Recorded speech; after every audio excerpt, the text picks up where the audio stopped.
சிறகடிக்க ஆசை சீரியல்ல அடுத்து வர எபிசோட்ல என்ன மாதிரியான ட்விஸ்ட் எல்லாம் இருக்க போகுதுங்கிறத இந்த வீடியோவில் பார்க்கலாம்.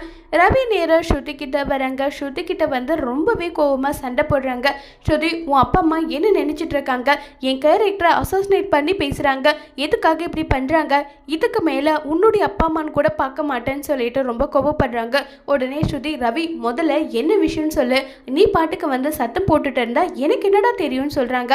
நீத்துக்கிட்ட வந்து எப்படி பேசுகிறாங்க தெரியுமா?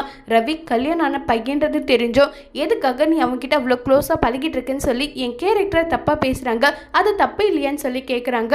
உடனே ஸ்ருதி வந்து, நான் என் மம்மி டேடி கிட்ட 1000 முறை சொல்லிட்டேன், ரவியோட ப்ரொஃபஷனில் தலையிடாதீங்க. அவனுக்கா எப்போ வரணும்னு தோணுதோ அவன் அப்போ வரட்டும், நீங்கள் ஃபோர்ஸ் பண்ணாதீங்கன்னு தான் நான் சொல்லிட்டு இருந்தேன். அவங்க வந்து இப்படி பேசுகிறாங்கன்னா அதுக்கு நான் என்ன பண்ணட்டுன்னு சொல்கிறாங்க. உடனே மீனா வந்து ஸ்ருதி கிட்ட, ரவி இப்படிப்பட்ட தப்பு பண்ணுவாருன்னு உங்களுக்கு தோணுதா?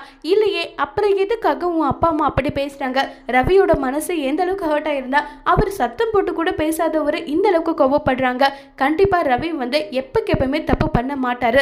தயவு செஞ்சு உங்கள் அப்பா அம்மா கிட்ட பேசுங்கன்னு சொல்லி பேசிட்டு இருக்காங்க.